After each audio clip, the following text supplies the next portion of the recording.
I am Carol Harrison. On a spring morning in the suburbs of Boston, I was savoring my morning coffee while gazing at the flowers in the garden through the window.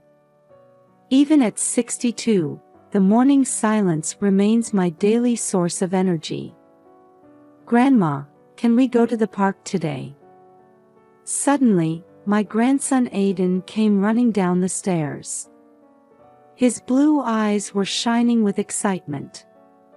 Of course, Aiden. But first, we need to have a good breakfast. Aiden is a remarkably intelligent and kind child for his 8 years. Like my son Mark and his wife Sarah, he has a strong intellectual curiosity. As I was preparing to go to the park with Aiden after breakfast, I heard the front door open. Hey, Mark. About Aiden's cram school. Sarah, enough about that. Now is not the time. I could hear Mark and Sarah's voices. They've been going through divorce proceedings recently and are in fierce conflict over Aiden's custody. My heart aches, but I must maintain composure in front of Aiden. Good morning, you two, I called out cheerfully. Oh, good morning, Mom, Sarah hurriedly put on a smile. Mom, thanks for looking after Aiden today, Mark said with a tired expression. The tension between the two was almost palpable. Dad, Mom, I'm going to the park with Grandma. Aiden shouted energetically. Be careful, Aiden, Sarah smiled gently. Have fun, Mark also showed a smile. When we arrived at the park, Aiden immediately ran towards the playground equipment. The spring sunlight made his blonde hair shine. Aiden, don't go too far, I called out as I sat on a bench. Okay, I got it. He turned back and waved. I opened the book I had brought and enjoyed reading while occasionally checking on Aiden. The laughter of other children echoed around us. It was a peaceful Saturday afternoon. Grandma, can you push me on the swing? Aiden came running over. Of course, dear. We played on the swing and then built a castle in the sandbox. We were having so much fun that we lost track of time. I'm a bit thirsty. I'll go buy some juice, so wait here, okay? Okay, got it. While I was heading to the vending machine, Aiden continued playing in the sandbox. It was only a matter of minutes. When I returned, Aiden was no longer in the sandbox. Aiden, where are you? I looked around, but he was nowhere to be seen. My heart started racing. Aiden. I desperately searched the entire park. Other parents helped too, but Aiden couldn't be found. Fear enveloped me. With trembling hands, I took out my cell phone and called Mark. Mark, Aiden. I can't find Aiden anywhere. At that moment, my world began to crumble. When Mark arrived at the park, I was sitting on a bench with my face in my hands. I could hear his footsteps approaching. Mom. Mark's voice had an urgency I'd never heard before. Where's Aiden? I explained the situation through tears. Mark's expression darkened. Have you called the police? Yes, Before I could finish, we heard police sirens. 2 patrol cars arrived at the park entrance, and uniformed officers got out. Are you Mrs. Harrison? One officer approached us. Please tell us the details of the situation. As we were explaining to the officer, Sarah arrived, out of breath. "Aiden. Where's Aiden?" Her voice was trembling. Mark briefly explained the situation to her. Sarah glanced at me with what seemed like an accusing look for a moment. But that expression quickly vanished, replaced by one of determination. "Let's search. He must be nearby." The police moved swiftly. They searched the park, questioned nearby residents, and checked security cameras. We also split up, calling Aiden's name while searching the entire park. As time passed, the sun began to set. Fatigue was evident on Mark's face, but he continued the search without rest. Sarah, who had been desperately searching at first, gradually began to slow down. "Sarah, are you all right?" When I called out to her, she turned around, looking slightly startled. "Huh? Oh, yes, just a bit tired." At that moment, I noticed a strange light in her eyes. But there was no time to dwell on it. As night fell, the police set up a search headquarters. We answered questions and provided photos of Aiden. One of the investigators approached us. "Mr. and Mrs. Harrison, is there anyone who might hold a grudge against your child?" Mark shook his head. "No, Aiden is loved by everyone. I understand you're going through divorce proceedings. In relation to that..." Sarah suddenly interrupted. "Are you suspecting us?" The officer maintained his composure as he replied, "We need to consider all possibilities." That night, none of us could sleep. Feelings of guilt continued to torment me. I had only taken my eyes off him for a moment. The next day, the search expanded to a wider area. Volunteers joined in, and the town was flooded with Aiden's photos. Mark was moving around tirelessly, but I began to notice subtle changes in Sarah's attitude. "Sarah, shall we search the southern area as well?" When Mark suggested this, Sarah hesitated before answering. "Yes, but I don't think Aiden could have gone that far." I felt uneasy about those words. Sarah's eyes seemed to reflect an emotion other than anxiety. On the third day of the search, there was a new report from the police. We found footage of a suspicious car on a security camera near the park. We're currently tracking that vehicle. This news gave us a glimmer of hope. However, Sarah's reaction was strange. For a moment, she seemed to turn pale. "Sarah, are you okay?" Mark asked worriedly. "Yes, I'm just tired." I silently stared at Sarah. A thought began to grow in my mind that she might be hiding something. 5 years have passed since Aiden disappeared.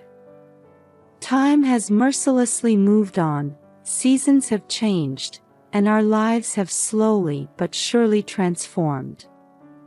Every year on Aiden's birthday, we gather as a family and offer a silent prayer around his photo. This year, he would have turned 13. As I gazed at the photo of his innocent smile on the table, I let out a deep sigh. "Mom, would you like another cup of coffee?" Mark called from the kitchen. "Yes, please." Mark had immersed himself in work. Perhaps to distract himself from the grief, or to escape reality. The color of fatigue was always heavy under his eyes, and he rarely smiled anymore. "How are you doing lately, Mark?" I asked carefully. He shrugged. "Same as always. Just work, work, every day." I could sense a hint of resignation behind those words. Meanwhile, Sarah's behavior had been changing, slowly but surely. At first, I thought it was just my imagination, but I began to feel something off about her actions. One day, I noticed Sarah hurriedly trying to leave the house. "Sarah, are you going somewhere?" "Yes, just a quick errand," she answered vaguely and rushed out. These frequent outings had increased. When asked about her destination, she would give evasive answers. Her cell phone usage had also changed. She would go to a corner of the room to talk in a low voice, or suddenly end calls when we approached. Once, I witnessed her hastily hanging up when she saw the name displayed on the screen of her ringing phone. "Sarah, is something worrying you?" One day, I decided to ask her directly. "No, nothing at all," she answered with a forced smile, but her eyes weren't smiling. The most surprising incident happened one evening during dinner. "Hey, why don't we consider moving?" Sarah suddenly brought up. Mark looked at her with a surprised face. "Why so suddenly?" "I just thought it might be good for a change of pace." There seemed to be something behind this suggestion. This house is filled with memories of Aiden. It was hard to believe that Sarah would easily suggest abandoning that. One night, as I sat alone in the living room, I heard Sarah's footsteps coming down the stairs. She was wearing a coat and holding her keys. "Sarah, where are you going so late?" She flinched for a moment. "Oh, just a quick errand. I'll be right back." As I heard the door close, the doubts in my mind grew larger. What was Sarah hiding? And did it have anything to do with Aiden's disappearance? As Sarah's puzzling behavior continued, my days were filled with anxiety and suspicion. 5 years had passed since Aiden's disappearance, and while the light of hope was growing dim, deep in my heart, the belief that he was alive somewhere never faded. One quiet afternoon, I was in the living room using the computer to digitize old family photos. As I worked, immersed in nostalgic memories, suddenly an unfamiliar icon appeared on the screen. "What's this?" Puzzled, I clicked on it, and a video call screen opened. What appeared was the face of a boy with a frightened expression in a dimly lit room. "Aiden." My voice was trembling. The boy on the screen was undoubtedly my grandson who had disappeared from the park that day. After 5 years, traces of adulthood were beginning to show in his childish features. "Grandma." Aiden's voice echoed. "Help me. It's dark and scary here." I gasped. "Aiden, are you really? Where are you?" "I don't know." His voice was shaking. "But Mom is lying. She's the one who locked me up here." At those words, something froze inside me. Sarah had. "What do you mean?" "Sarah." Aiden looked around cautiously before continuing in a low voice. "Mom makes me do photo shoots. There are scary people here too. I'm not allowed to go outside. Suddenly, there was a sound of a door opening in the distance. The color drained from Aiden's face. Mom's back. Grandma, help me. But don't tell anyone. With that cry, Aiden hurriedly cut off the call. The screen went dark, and I sat there, dumbfounded. My head was in a whirl of confusion. Aiden was alive. However, his situation was beyond imagination. And the most shocking fact was that Sarah was involved. With trembling hands, I took out my cell phone to call Mark. But I hesitated for a moment. Aiden had said, "Don't tell anyone." But I couldn't leave things as they were. Taking a deep breath, I steeled my resolve. To save Aiden, I needed to act carefully but decisively. I had a gut feeling that this video message would be the turning point that would change everything.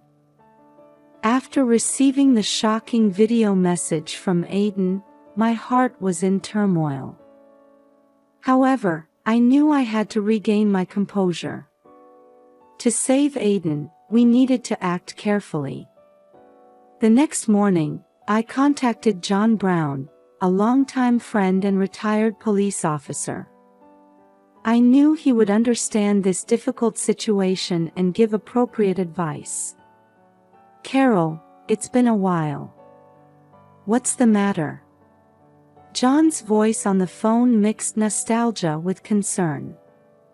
Taking a deep breath, I told him about the recent developments in Aiden's video message. John listened silently, but I could hear his breathing become a bit ragged. "This is serious. We need to proceed with caution." John's voice became more serious. "First, we need to investigate Sarah's behavior in detail." Following John's advice, I began my own investigation. I started noting Sarah's outing patterns, her phone usage, and the places she had been frequently visiting recently. After a few days of observation, I discovered that Sarah was regularly heading to a warehouse district in the suburbs. So, one day, I decided to follow her. My heart raced as I watched Sarah's car stop in front of an old warehouse. After confirming that she had entered the building, I cautiously approached. Peeking through a window, I could see Sarah talking to someone. I couldn't see who she was talking to, but Sarah's expression wasn't that of the kind mother she usually portrayed. It was cold and calculating. This discovery turned my suspicions into certainty. There was a high possibility that Sarah was hiding Aiden. But why? And did Mark know about this? When I returned home, Mark had just come back from work. Seeing his tired expression, I hesitated, but felt the need to share the truth. "Mark, we need to talk," I carefully began. "What is it, Mom?" He looked at me with a bit of wariness. I told him about Aiden's video message and Sarah's suspicious behavior. I could see Mark's expression gradually changing. "No way. Sarah." Mark's voice mixed disbelief and confusion. "Mom, isn't this some kind of mistake?" "I wish it was," I answered quietly. "But considering Sarah's behavior lately..." Mark collapsed into a chair. "I can't believe it, but if it's true..." Seeing determination color his eyes, I felt a bit relieved. No matter how painful the truth might be, we needed the courage to face it. "Mark, let's get Aiden back together." I placed my hand on his shoulder. Mark slowly nodded. Yes, we'll find him. And if Sarah really is involved. His words trailed off, but our resolve was set. To rescue Aiden and reveal the truth.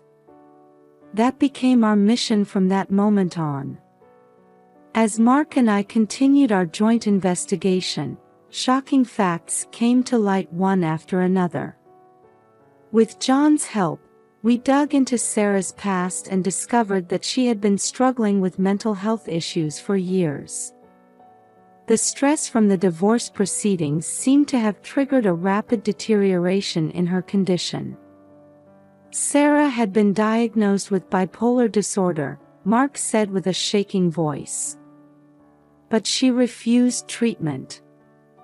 Analyzing Sarah's behavior patterns confirmed that she was regularly visiting the warehouse in the suburbs. So, we decided to carefully monitor that location. One day, right after Sarah left the warehouse, we got a chance to peek inside. What we saw left us speechless. The walls were covered with countless photos, all of Aiden. However, many of them were taken after Aiden's disappearance. No way. Mark's face turned pale. Further investigation revealed that Sarah had staged Aiden's kidnapping and had been hiding him. Her diary contained entries detailing her desire for revenge against Mark and a distorted love for Aiden. Only I can understand Aiden. Mark doesn't deserve to raise him. Such words were scrawled in messy handwriting. We also solved the mystery of how Aiden had managed to contact me. Sarah had given him a tablet for his education. However, escaping her surveillance, Aiden had managed to send me a message asking for help. He remembered me as the only adult he could trust, which is why he reached out to me. Aiden, he was really alive all this time, Mark said, tears flowing. However, we had no time to dwell on our joy. Aiden was still under Sarah's control, and her mental state was unstable. We needed to rescue him as soon as possible. We should report this to the police, John said with a stern expression. But we need to proceed carefully. We don't know what Sarah might do. We nodded. Aiden's safety was the top priority. We prepared to submit all the evidence we had gathered to the police. Aiden, we're coming soon, I whispered in my heart. We'll definitely save you. After thorough discussions with the police, the day of the rescue operation arrived. Early in the morning, a police team including a special unit set out for the warehouse. Mark and I were to wait at a location a bit further away. Mrs. Harrison, Mr. Harrison, the detective in charge called out to us. Please wait here until we secure the area. As tension mounted, police vehicles approached the warehouse one after another. My heart was pounding fiercely. Suddenly, sirens blared, and police officers rushed into the warehouse all at once. Police! Don't move! Right after that voice, a scream echoed. It was Sarah's voice. Let go. Aiden is my child. A few minutes later, officers emerged from the warehouse. And among them, Aiden! Mark cried out. Although he looked thin and his expression was filled with fear, it was undoubtedly our Aiden. He was being carried by an officer, and when he saw us, tears began to flow. Grandma! Dad! We ran over and embraced Aiden. After 5 years apart, we were at a loss for words.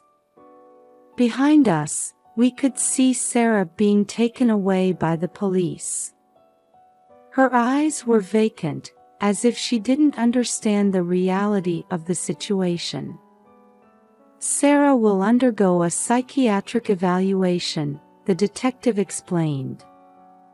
Legal measures will be taken, considering her condition. Aiden was trembling in our arms. Can we go home now? Yes, everything's all right now, I answered gently. Let's go home. As the ambulance took Aiden to the hospital, Mark and I held his hand the whole time. It felt like we had finally seen light after passing through a long, dark tunnel. The road ahead wouldn't be easy, but we vowed to overcome it together as a family. With that promise, we prepared to begin a new chapter. Several months have passed since Aiden's rescue. Following a psychiatric evaluation, Sarah was diagnosed with severe bipolar disorder and sentenced to treatment in a psychiatric hospital rather than prison. Her motive was revealed to be a combination of revenge against Mark and a distorted maternal love that led her to want to possess Aiden exclusively. The trial revealed that Sarah had been raising Aiden as a special child and selling his images on the internet. Aiden explained how he was able to contact me. Sarah had given him a tablet for online learning, but her monitoring wasn't perfect. Aiden remembered me as the only adult he could trust and sent the message when he found an opportunity. Aiden's road to recovery after returning home was challenging. He often woke up from nightmares and was afraid of contact with others. However, Carol and Mark patiently stood by Aiden's side. With the help of professional counseling, he gradually began to regain his daily life. One day, when Aiden showed a small smile, we felt hope. The family bond, though damaged, was surely being repaired. A long journey still lies ahead, but we will overcome it together. For Aiden's future. 1 year after Aiden's rescue, we were celebrating his 14th birthday. The table was set with a homemade cake, and colorful balloons decorated the room. Aiden's eyes, while still holding shadows of past fears, now shone with hope. Grandma, Dad, thank you, Aiden's voice mixed gratitude and strength. Sarah was under strict treatment, never to threaten us again. Aiden was bravely facing his trauma, attending counseling sessions and walking the path to recovery. And on this day, he announced a big decision to us. I want to start volunteering for the foster care system. I want to help kids like me. At those words, Mark and I couldn't help but tear up. Aiden, who had experienced such hardship, was now trying to use that experience to help others. It was proof that he had found true healing. Aiden, we're so proud of you, I hugged my grandson tightly. Our bond, having overcome adversity, had grown even stronger. This was the true victory. As I gazed at Aiden's smile, I thought from the bottom of my heart, our new life begins here.